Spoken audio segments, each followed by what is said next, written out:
Donc nous arrivons au terme de ces deux belles, intenses et riches journées. Ah mais je sais pas moi.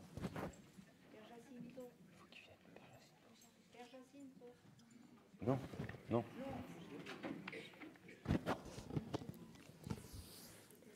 Donc nous arrivons au terme de ces deux journées.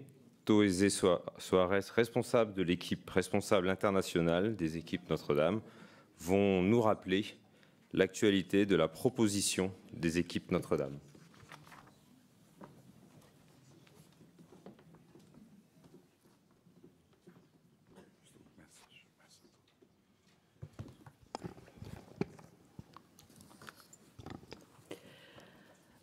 Ao discernir sobre a força português, ao discernir sobre a força evangelizadora das equipas Notre-Dame e ao constatar o caminho das diferentes etapas feitas pelo movimento, somos levados a nous interroger sur quel dynamisme les a fait parcourir dans le temps ces 70 ans et à être présente dans plus de 90 pays du monde. Quelle force mystérieuse leur a permis de parvenir à surmonter les obstacles de tant de cultures, tout en gardant leur actualité dans l'unité et la fidélité au charisme fondateur.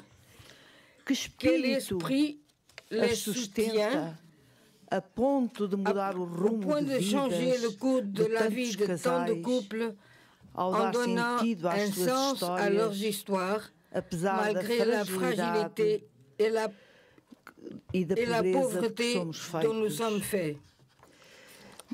Dans notre société de plus en plus pluraliste, où le laïcisme et l'individualisme sont acceptés, et tout semble hostile à toute forme de spiritualité, nous ne pouvons trouver une réponse que dans les buts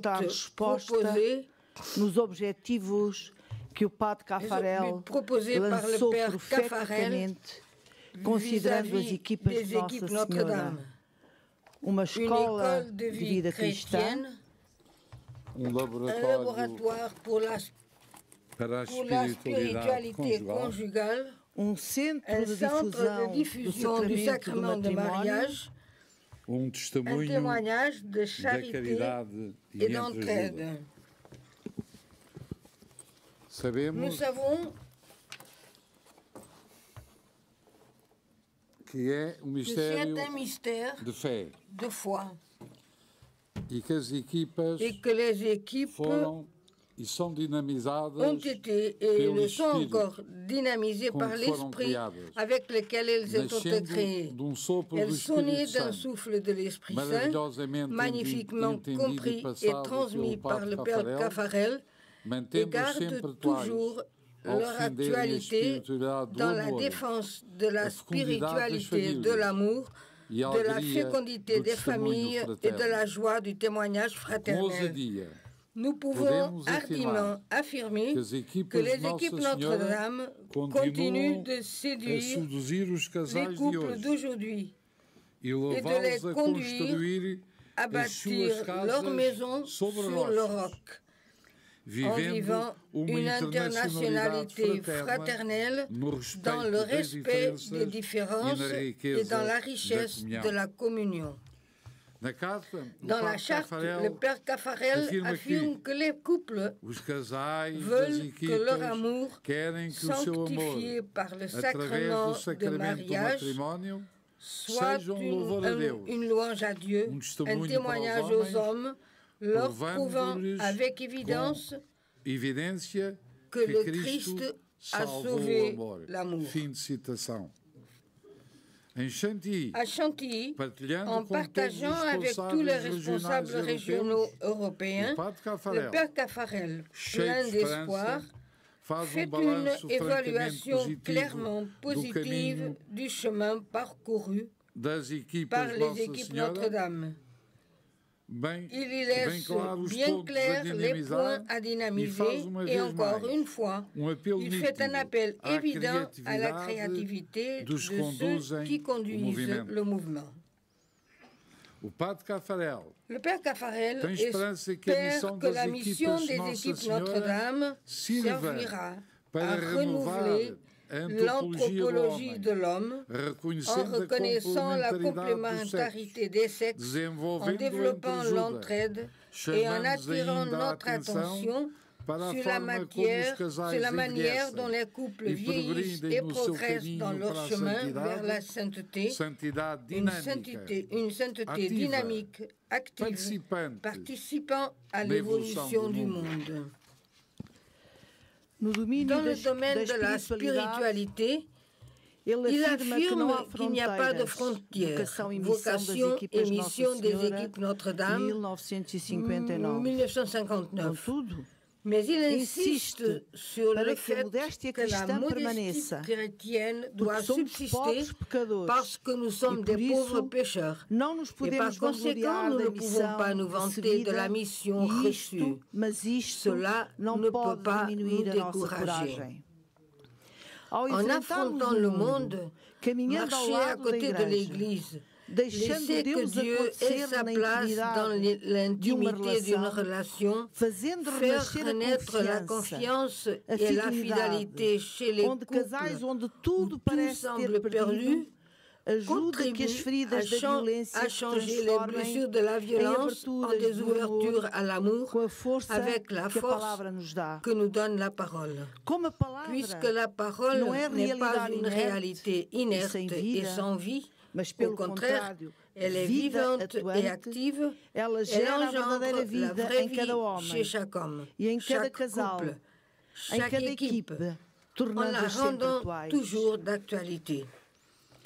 Ce rapport entre foi et vie continue d'exister parce que la foi sans l'expérience humaine ne donne aucun sens à la vie. Les équipes se sentent préparées à se laisser interroger par l'Évangile sur les inquiétudes des jeunes et à entreprendre un effort de renouvellement pour pouvoir annoncer efficacement l'Évangile. Nous sommes conscients que les jeunes doivent profiter de notre richesse. Nous devons comprendre leurs positions positives, évitant dans le dialogue avec eux tout ce qui puisse engendrer la méfiance et en même temps valoriser la vie dans laquelle ils se sont engagés, réinventant de nouvelles façons de les atteindre dans une catéchèse qui reflète leurs souhaits et soit capable de répondre à leurs besoins. Les équipes Notre-Dame ne rejettent pas la réalité actuelle de plus en plus sécularisée, comme Vatican II l'a déjà reconnu. Cependant, cela ne signifie pas qu'elles acceptent le rythme effrayant de laïcité que la société d'aujourd'hui semble imposer en faisant oublier Dieu. Le champ d'action de la grâce sacramentelle est l'homme et la femme, ainsi que tout ce qui les rend ce qui les prolonge, les enfants, la maison, famille, c'est-à-dire le mariage total dans toute sa réalité juridique, charnelle, spirituelle, à tel point que l'union physique de l'homme et de la femme fait partie intégrante du sacrement de mariage. La vie conjugale, tout cela n'est pas seulement guéri, élevé, sanctifié, en devenant sanctifiant. Mariage, ce grand sacrement. Dans le même contexte, Henri Caffarel nous montre que le sacrement de mariage, où la présence active du Christ est profondément impliquée, est un élément essentiel de la construction de l'Église, considérant même le couple uni par le sacrement de mariage comme cellule de l'Église. Par conséquent, là où vit un couple chrétien, l'Église commence déjà à vivre. Et au cours de l'audience accordée aux responsables des équipes Notre-Dame en septembre 2015, le pape François nous disait « Je souhaiterais en effet insister sur ce rôle missionnaire des équipes Notre-Dame. Chaque couple engagé reçoit beaucoup, certainement, de ce qu'il vit dans son équipe. Et sa vie conjugale s'approfondit en se perfectionnant grâce à la spiritualité du mouvement. Mais après avoir reçu du Christ et de l'Église, le chrétien est irrésistiblement envoyé au dehors pour témoigner et transmettre ce qu'il a reçu. La nouvelle évangélisation doit impliquer que chaque baptisé soit protagoniste d'une façon nouvelle. Les couples et les familles chrétiennes sont souvent les mieux placés pour annoncer Jésus-Christ aux autres familles, pour les soutenir, les fortifier et les encourager. Ce que vous vivez en couple et en famille, accompagné par le charisme propre de votre mouvement, cette joie profonde et irremplaçable que le Christ Jésus vous fait expérimenter par sa présence dans vos foyers, au milieu des joies et des peines, par le bonheur de la présence de votre conjoint, par la croissance de vos enfants, par la fécondité humaine et spirituelle qu'il vous accorde. Tout cela, vous avez à en témoigner, à l'annoncer, à le communiquer au dehors pour que d'autres soient à leur tour mis sur le chemin. Le trésor que les couples reçoivent dans les équipes Notre-Dame ne doit pas être gardé pour eux-mêmes, mais pour le donner aux autres.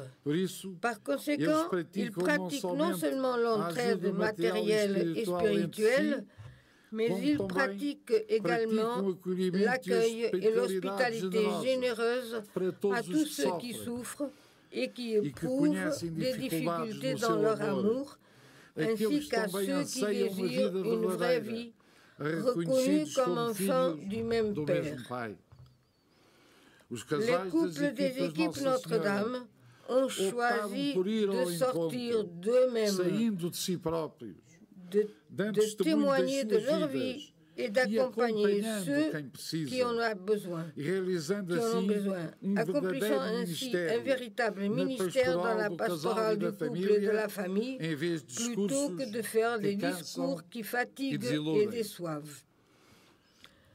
Dans son lettre sur la prière, le Père Taffarel nous éclaircit en disant que seul peut parler bien de Dieu celui qui le connaît par expérience, à travers la prière.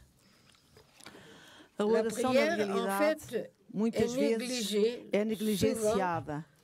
Sans parler de la contemplation qui est souvent rappelée et conseillée par le pape François, qui, comme saint Thomas d'Aquin, nous rappelle que la contemplation individuelle est une connaissance individuelle pénétrante et savoureuse. Sabemos que esta negligência espiritual terá de ser objeto de enorme faire l'objet d'un grand effort, de uma forma a que a oração se torne para nós vital, nos suporte e fortaleça em todos os ambientes, ajudando-nos a combater o laicismo militante e individualista que progride nos nossos dias. As equipas de Nossa Senhora reconstruídas entre a leitura do passado, a entrega que realizam no presente e fazem-nos olhar o futuro com esperança e alegria, mostrando que o casamento é uma boa notícia e esta boa nova tem de ser anunciada pelos casais das equipas Nossa Senhora. Terminamos na certeza que, se o Padre Caffarel aqui estivesse, exortaria os casais, uma vez mais, das equipas Nossa Senhora, a continuar para a caminhar para a santidade, neste agitado, mas maravilhoso mundo onde vivemos, unidos e movidos pelo mesmo Espírito, procuremos juntos. Muito obrigada.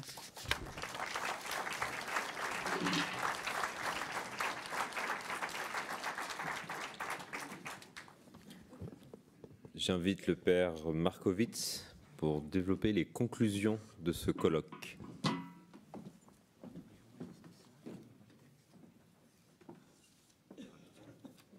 Les traducteurs.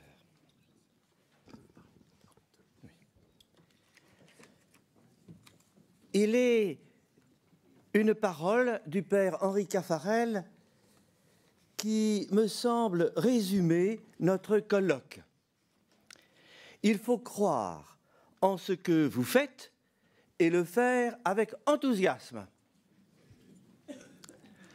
Le père Angelo Paleri, le postulateur romain de la cause du père Caffarel, a demandé ce colloque pour montrer la portée internationale de la personnalité du fondateur des équipes Notre-Dame.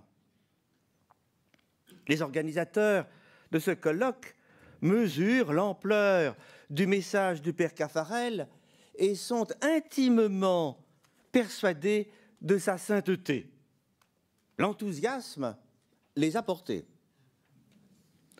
Pour eux, comme pour tant d'équipiers, le père Caffarel est un maître, un vivant. Il continue de nous instruire et sa vie, sa personnalité, le ton de sa voix nous touchent toujours. Pour vous donner quelques conclusions de ce colloque, il me semble qu'il faille répondre à cette question: quels sont les aspects saillants qui éclairent notre connaissance du père Caffarel? Disons d'abord, Dieu fait bien les choses. S'il est une réalité qui caractérise le père Caffarel, c'est celle de l'amour. « Ma substance, c'est l'amour », s'écrit-il en écho au récit de sa vocation qui est à l'origine de tout.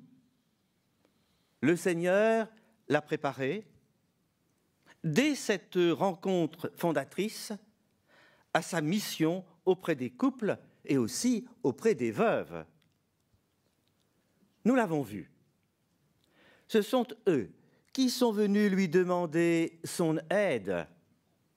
Le père Caffarel a toujours répondu à des demandes et sa réponse a toujours été « cherchons ensemble ». Apôtre du mariage et maître de prière, thème de ce colloque, ces deux titres lui appartiennent et sont inséparables. Tout est en germe depuis le début. La prière était source de tout en lui. Et on l'a répété souvent, j'attribue vraiment tout à la prière dans ma vie. Donc, le père Caffarel a écouté, cherché, étudié. Il n'était pas suffisant d'avoir une approche pragmatique et d'en tirer des orientations pour la vie des couples et des veuves. Le père Caffarel a voulu fonder toute cette recherche théologiquement. L'anneau d'or pour les couples, offertoire pour les veuves, ont bâti ce que nous appelons aujourd'hui la spiritualité conjugale. Une spiritualité sans fondement théologique, sans ancrage dans le mystère de Dieu, n'en est pas une. Le travail du père Caffarel, il nous a été montré qu'il ne travaillait pas seul et qu'il était entouré par des prêtres et des laïcs éminents. le travail du père Caffarel fut celui d'un responsable, c'est le mot, responsable. On ne lance pas les couples, les veuves ou tout autre fidèle dans le vide. L'anneau d'or, la charte des équipes, ces livres aussi sont les supports que donne un responsable, un maître, à ceux qui lui font confiance. Encore ceci, les prêtres le savent, faites parler des fiancés de leur amour, ils sont inépuisables. C'est toute la vie qui naît. Le père Caffarel a touché ce point vital des couples. Quand il leur parlait, chacun était concerné. Peut-être est-ce une des raisons de l'expansion des équipes Notre-Dame. Les couples se donnaient le mot et puis on venait. Encore aujourd'hui, il en est ainsi. On veut réussir son couple. Mais l'expansion a une autre raison. L'exemple brésilien est convaincant. Pedro et Nancy Mancao, découvrant l'anneau d'or au Brésil, écrivent au père Caffarel que c'est ce chemin de sainteté qu'avec d'autres, il recherche. Moment très émouvant et fondateur pour nous tous. C'est Dieu qui est le maître et qui inspire cette rencontre, mais aussi cette même recherche spirituelle et théologique. Il y a un charisme, un don de Dieu fait au père Caffarel et aux équipes. Le mariage est un chemin de sainteté pour les couples, pour les veuves. Dans cette ligne, on peut dire que le père Caffarel a refondé le sacrement de mariage, dépassant l'approche moraliste alors courante. On parle aussi de révolution. Le mariage est fondé sur le mystère pascal, il est aussi fondé sur le mystère même de Dieu, la très sainte Trinité, l'amour qui est en Dieu. L'amour de Dieu s'incarne dans l'amour humain. Henri Caffarel, apôtre du mariage, Henri Caffarel, maître de prière, sa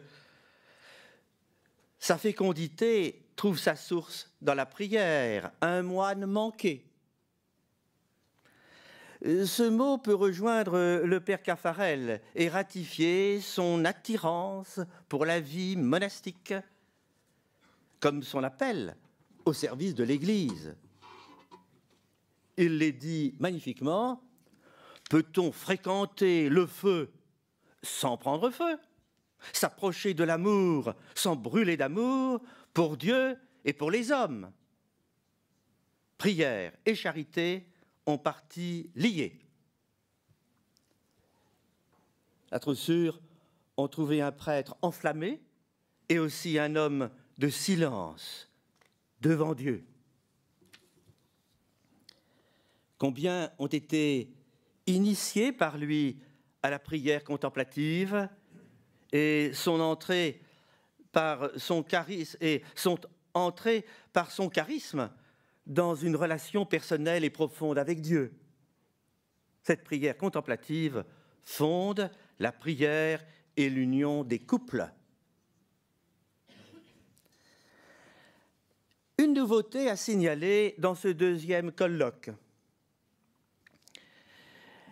Le recours à des témoignages diffusés sous forme de clips vidéo.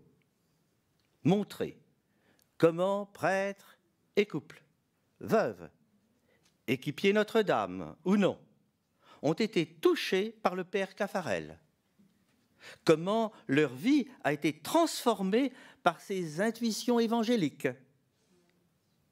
Il est étonnant de voir au travers de tous ces témoignages, se dessinait la présence de notre fondateur, avec son regard perçant et sa passion pour Dieu. La fécondité de son message s'est imposée à nous. Nous avons ressenti avec force la lumière qu'il a projetée sur le sacrement de mariage, sa complémentarité avec le sacrement de l'ordre, la vocation du couple, la force de l'amour au-delà de la mort, l'importance de la prière et la nécessité d'étendre le règne du Christ dans le monde entier. Au travers de ces clips, nous avons pu constater d'une manière extrêmement convaincante combien la pensée du père Caffarel s'est imposée à des personnes de culture et de langues différentes. Le même enthousiasme, le même adhésion, la même foi se dégagent avec une énergie et une conviction surprenante. Tout se dégage de ces témoignages différents et complémentaires. Quel meilleur moyen de nous convaincre de l'universalité de la pensée et de l'influence du père Caffarel dans le monde. Concluons en rendant grâce à Dieu. En rendant grâce aussi à son Église. Prophète pour notre temps, selon le mot du cardinal Lustiger, le père Caffarel a été soutenu, approuvé, guidé par les papes successifs et par tous les archevêques de Paris.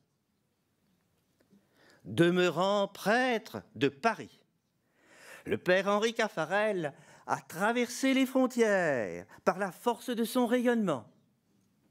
Il nous entraîne dans une quête ardente de la sainteté.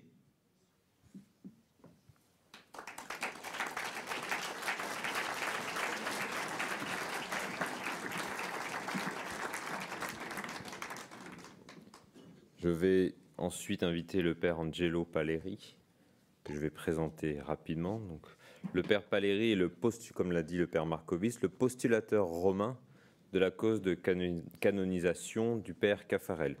Il va faire un point sur l'état de la cause de canonisation.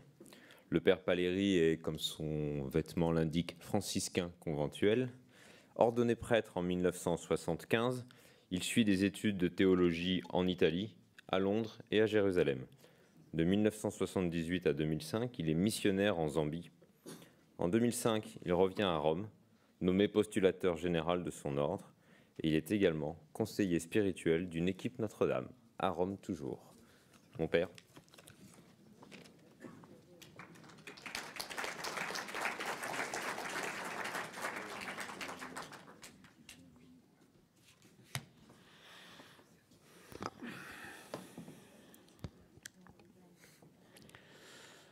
Bonsoir à tous.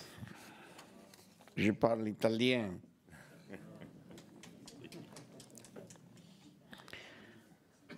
Questo pomeriggio desidero illustrarvi in quanto postulatore la situazione attuale della causa di padre Henri Caffarel. Ma prima di presentare quanto è stato realizzato fino ad oggi, desidero menzionare la lettera apostolica pubblicata da Papa Francesco l'11 luglio di quest'anno in forma di motu proprio Maiorem ac dilectionem. Molte persone mi hanno domandato se questo motu proprio cambia qualcosa nella causa di padre Caffarel. Questa lettera non cambia niente per la causa di padre Caffarel.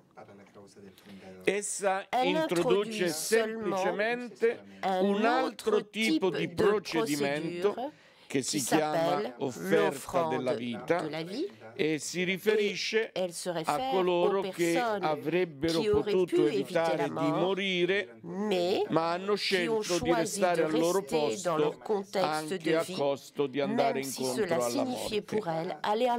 Quindi non è il caso di Padre Caffarel. Riguardo alla causa sulla vita, sulle virtù eroiche, sulla fama di santità e di segni di padre Henri Caffarel, è noto che la richiesta per aprire tale causa venne principalmente dalle innumerevoli équipe del Brasile, per cui nel 2006 fu costituita l'associazione Les Amis du Père Caffarel per portarla avanti in quanto attore della causa.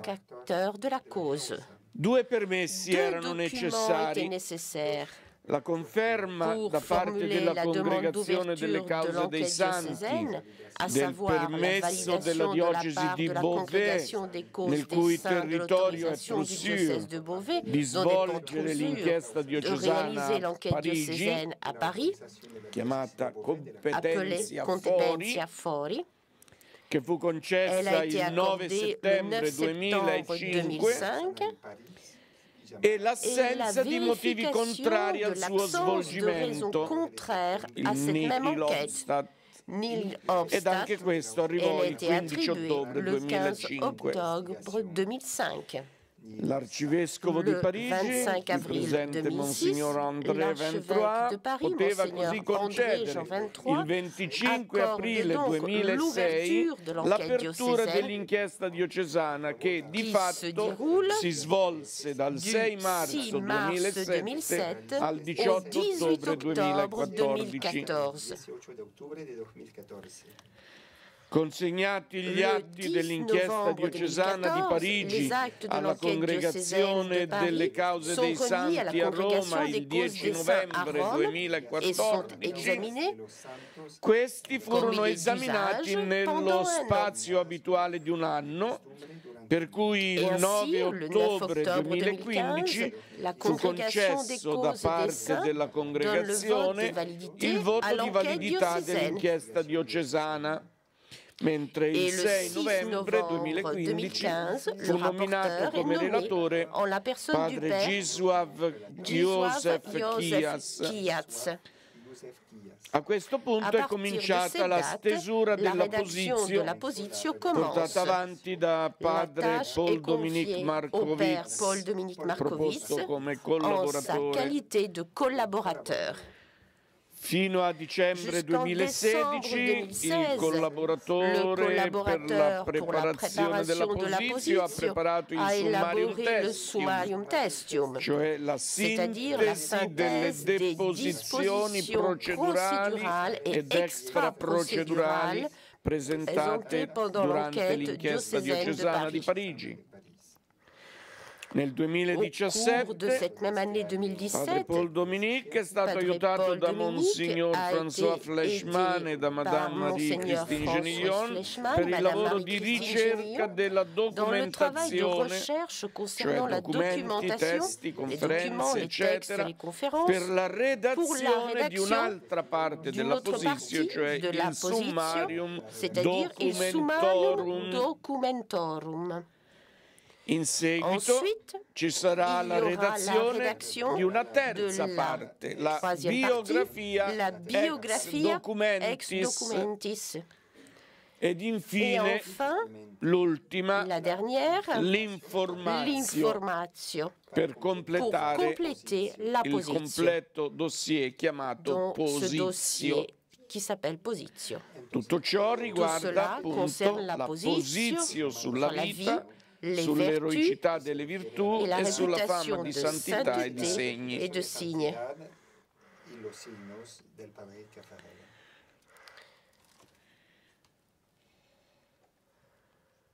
Inoltre, dobbiamo cercare tra le grazie attribuite all'intercessione di Padre Caffarel, una che possa essere sottoposta all'esame e alla critica dei medici incaricati dell'esame clinico. Fino ad oggi ci sono state segnalate diverse grazie attribuite a Padre Caffarel e queste testimoniano la fama di santità e di segno. Ma non tutte possono essere sottoposte all'esame e alla critica dei medici incaricati dell'esame clinico.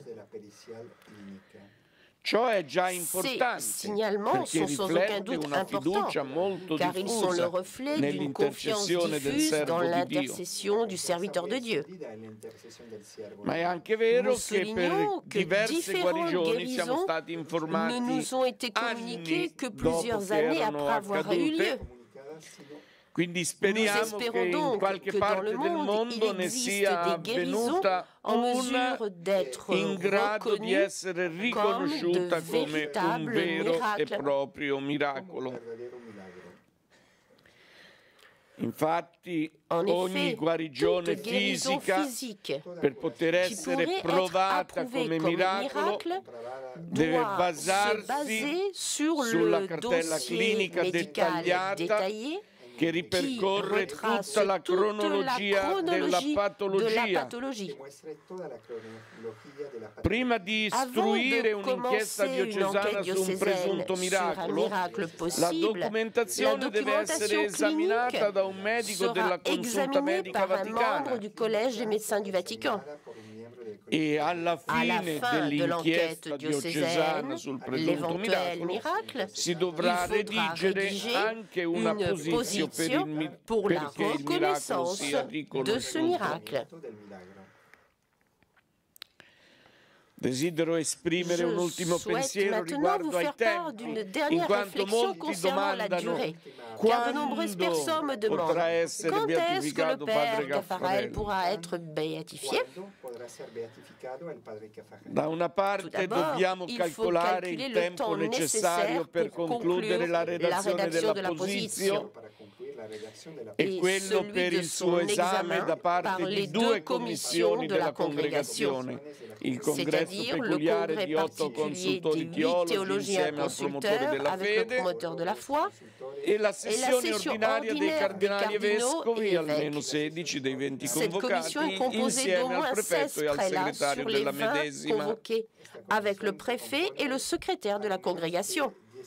D'altra parte, donc la réponse à la question posée dépend bien sûr du fait de trouver un miracle présumé qui pourra être présenté à l'examen des experts médecins et être reconnu comme un véritable miracle sur lequel instruire dans le diocèse où il a lieu une enquête diocésaine sur le miracle et la réputation des miracles.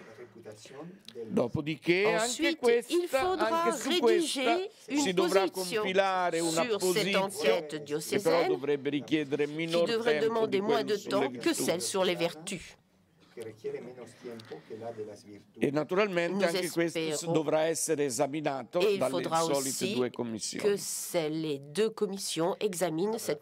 Tutti ci auguriamo che le rimanenti fasi si possano svolgere nel più breve tempo possibile.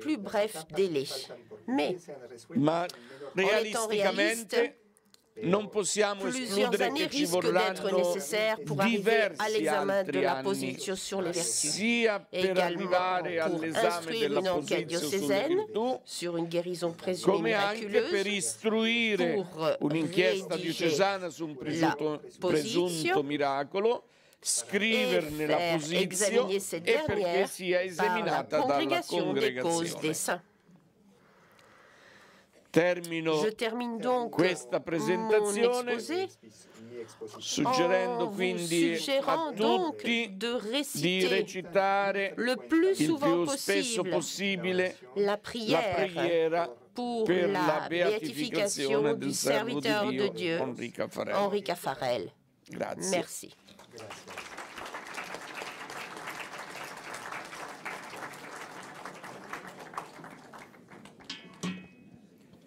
Merci mon père pour ce rapport et cet exposé très détaillé.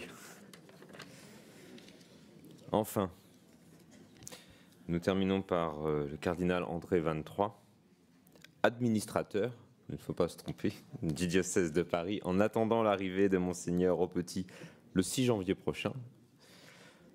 Ancien étudiant du séminaire d'Issy-les-Moulineaux, vous avez été successivement vicaire. Non, c'est une erreur. Si, ça remonte à loin. Vous avez été vicaire à la paroisse Sainte-Jeanne de Chantal, professeur au séminaire Saint-Sulpice, vicaire général puis évêque auxiliaire de Paris, avant de devenir archevêque de Tours en 1999 et archevêque de Paris en 2005. Et vous avez été de 2007 à 2013 président de la Conférence des évêques de France. Je vous laisse la place.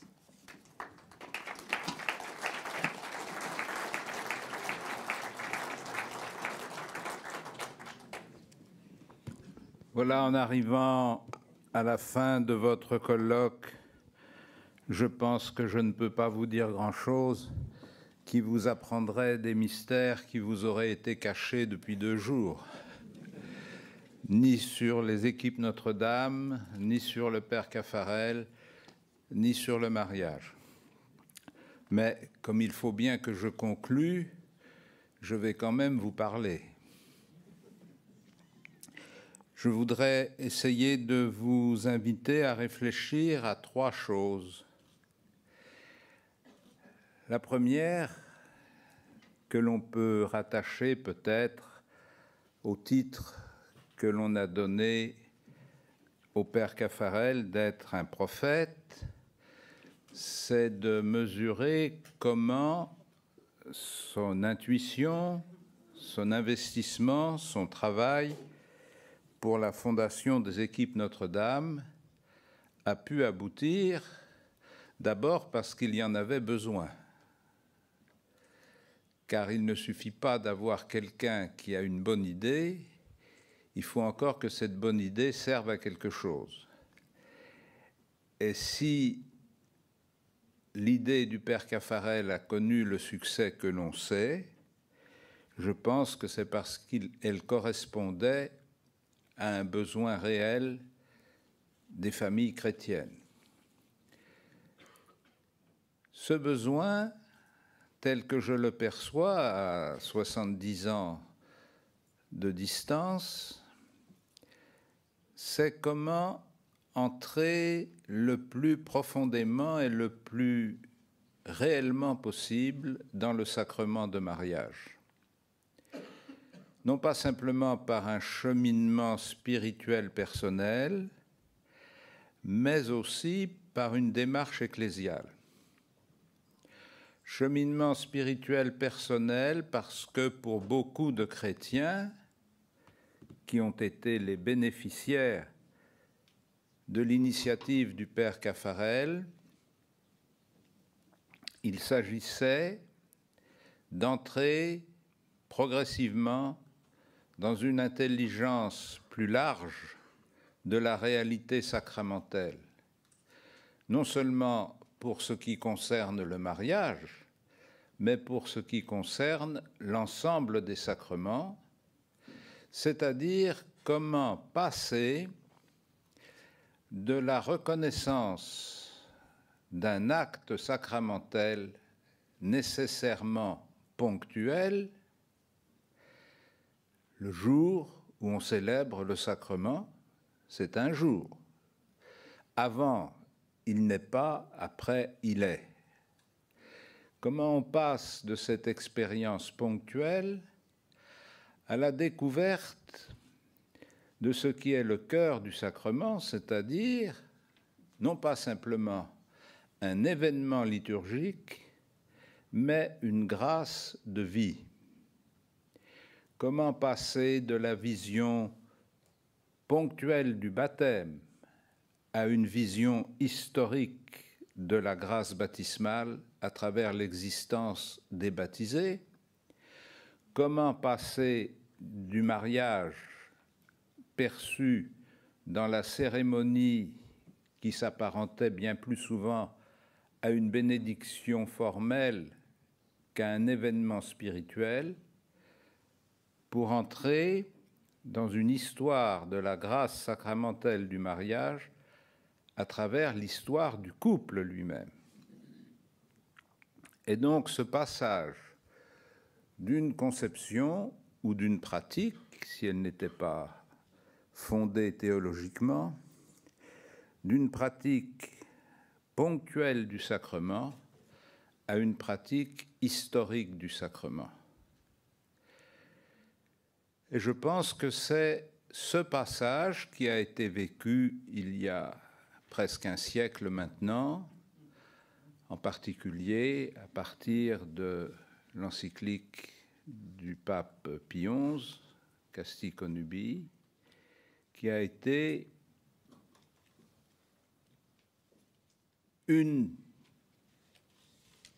opportunité moderne de reprendre le sacrement de mariage par son contenu et non pas simplement par la fête de sa célébration.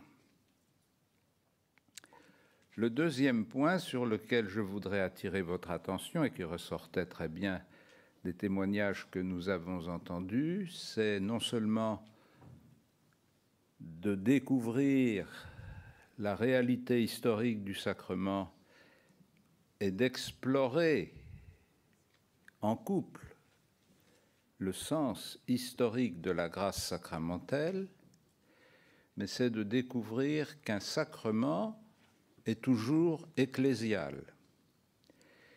Il n'y a pas de sacrement privé.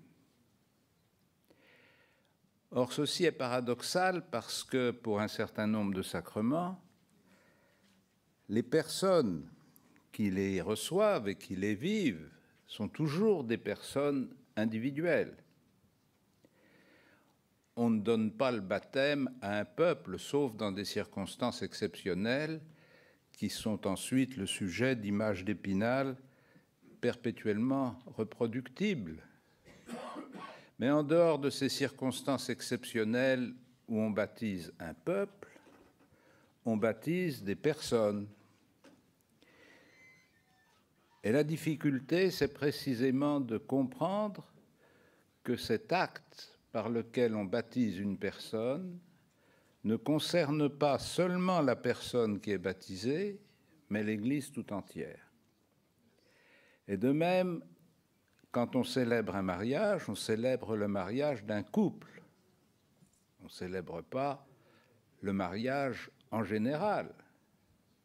On célèbre le mariage de ce couple particulier. Vous savez comment, dans la réflexion théologique, on débat longuement pour savoir si même ce n'est pas simplement l'échange des consentements entre les conjoints qui constitue le sacrement. Et là, la question, c'est comment est-ce que nous vivons la dimension ecclésiale de ce sacrement éminemment particulier, je veux dire, qui concerne éminemment deux personnes particulières et dont les autres sont simplement des témoins. Comment ne pas enfermer le sacrement de mariage dans un album privé d'événements particuliers qui ne regardent personne que ceux qui l'ont vécu? Je pense que la création, l'invention des équipes Notre-Dame a correspondu aussi à cette prise de conscience que la vie conjugale ne pouvait pas rester enclose dans le tête-à-tête des époux, mais qu'elle était indissociablement liée à la vie de l'Église et que cette vie de l'Église ou cette vie ecclésiale est exprimée par l'expérience de la vie d'équipe en équipe Notre-Dame. Ce qui est l'un des éléments les plus intimes de la vie du couple devient l'objet d'un partage fraternel dans une équipe ecclésiale. Ce qui est le cœur du sacrement de mariage devient un bien ecclésial à travers ce partage entre des couples. Le troisième point que je voulais évoquer rapidement, mais c'est à peine nécessaire que je le fasse, mais il faut quand même toujours espérer qu'on apporte quelque chose, c'est le changement d'environnement que vous avez évoqué à plusieurs reprises tout à l'heure. Comment les sociétés dans lesquelles nous vivons et dans lesquelles vivent les couples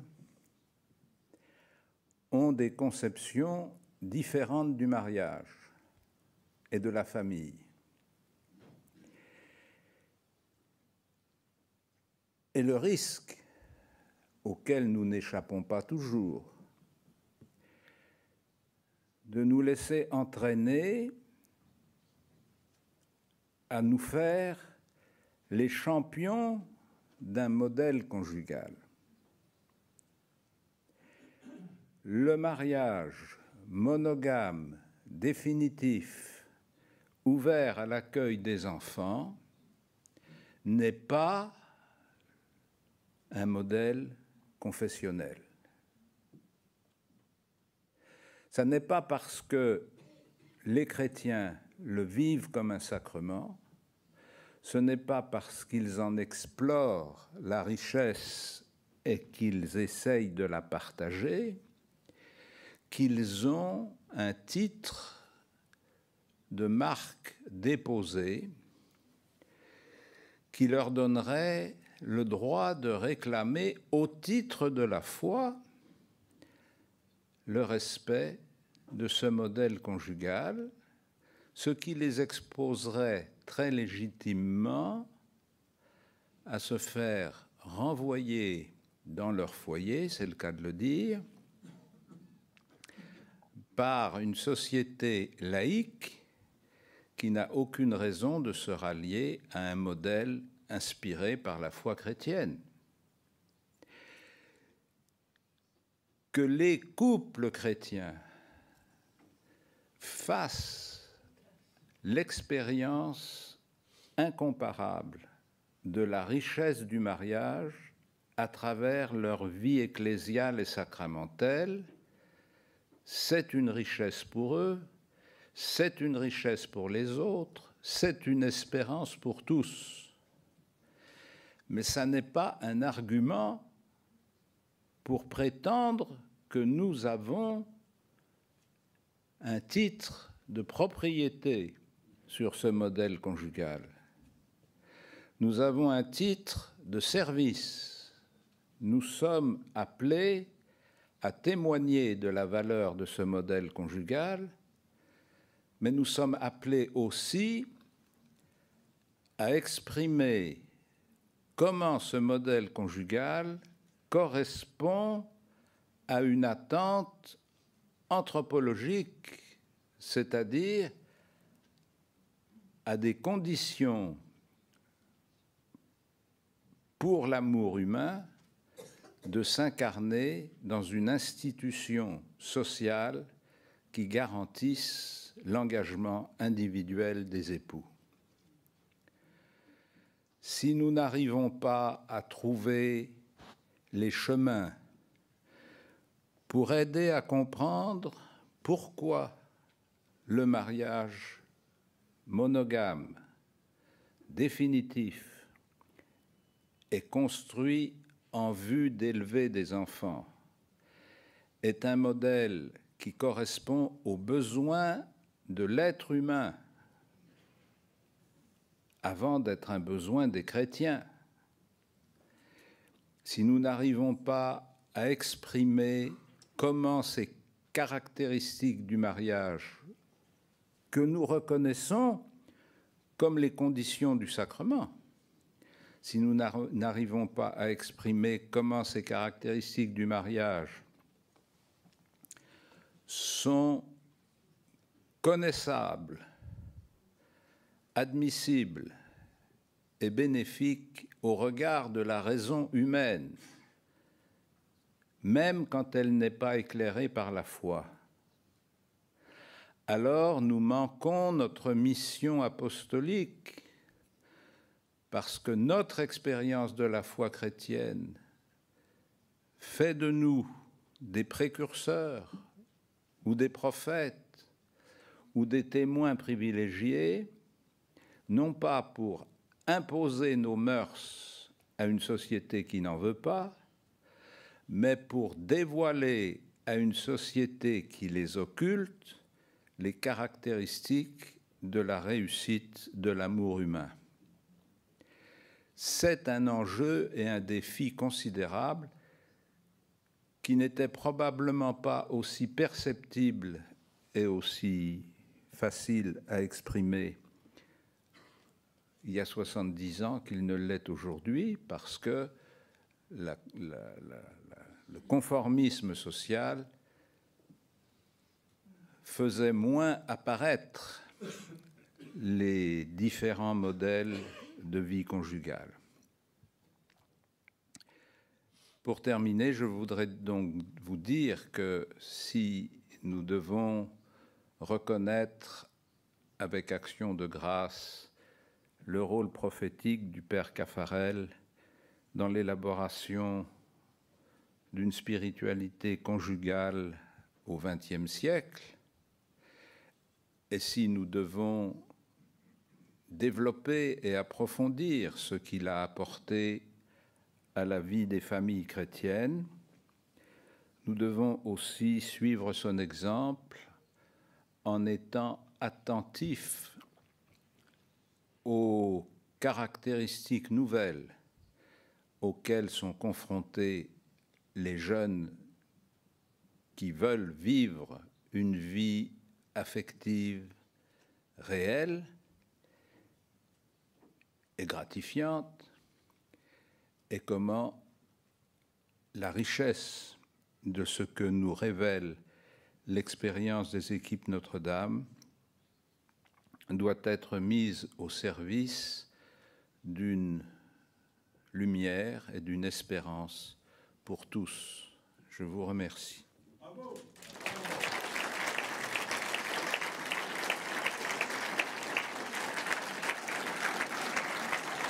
Alors, qu'est-ce qu'on fait?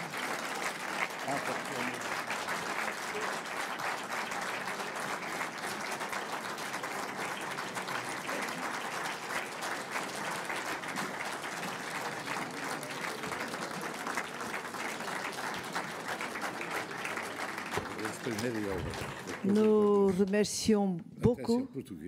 Português? Non, non, non. Français. Nous remercions beaucoup, Éminence.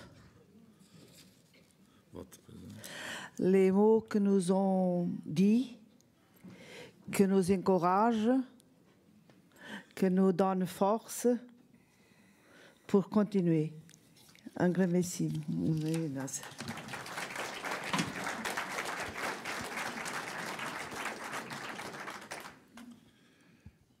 Français, avant de l'envoi, nous irons faire, pour terminer ce colloque, nous voulons remercier à tous les participants du 4 coins du monde qui, par leur présence, ont enrichi beaucoup ce colloque. Merci.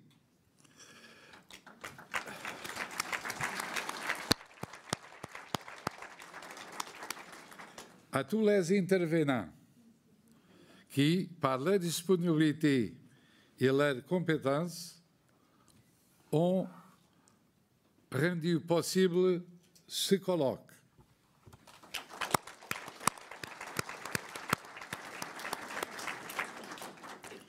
Aux traducteurs qui, par leur travail et la grande adaptabilité ont permis que ce colloque prenne une véritable dimension internationale.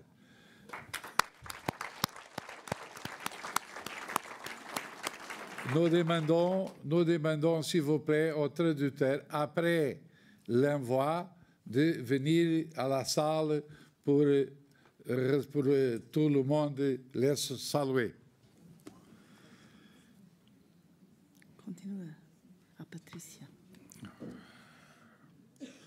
Les dernières paroles de remerciement seront pour l'équipe organisatrice et de ce colloque et par tous ceux qui ont entouré et ont permis de rendre possible ce colloque qui fut tout au long d'une grande qualité. Merci et bravo à tous.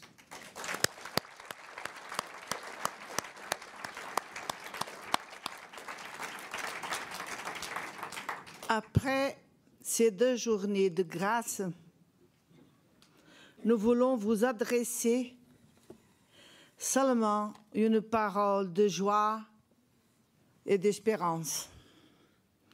Que les équipes Notre-Dame soient ecclésiales, comme nous dit notre Père, notre cher Père Caffarel, parce que être Église, c'est être mère. Et une mère donne la tendresse, touche, embrasse, aime. Et cela ne se communique pas à travers des documents, des lettres, mais grâce à la proximité, comme nous avons eu occasion d'entendre durant ces week-ends avec les témoignages qui nous sont arrivés. Que les équipes de Notre-Dame soient jeunes, car les jeunes ont l'illusion d'utopie. Et comme nous dit notre pape François, l'utopie n'est pas toujours négative. L'utopie, c'est respirer, c'est regarder droit devant. Soyons donc jeunes, chers amis. Soyons capables de répondre aux défis laissés par le Père Caffarel. Car parfois, trop d'expérience nous réprime et nous empêche d'avancer.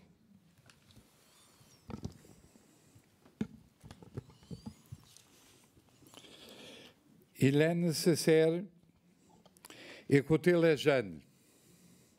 Nous devons apprendre avec eux et leur laisser de l'espace pour qu'ils l'expriment. Notre mouvement aime et a besoin de la jeunesse pour continuer actuel. Pratiquons donc la culture de la rencontre avec tous ceux qui veulent et ont besoin de savoir que l'amour peut exister pour toujours et que l'amour est engagement. Que chacun de nous ressente la nécessité de donner au monde les valeurs de notre sacrement de mariage. Que la société cherche à tout prix à effacer et à montrer qu'il est démodé. Il est urgent de cheminer en unité pour que nous puissions donner des fruits par notre témoignage et aidant ainsi à résoudre les terribles problèmes mondiaux. Merci beaucoup pour votre présence une fois plus et votre enthousiasme, avoir témoigné comment l'héritage du Père Caffarel nous fait agir pour cet homme qui fut touché par Dieu, soit reconnu par le monde et par l'Église. Merci. Merci à tous.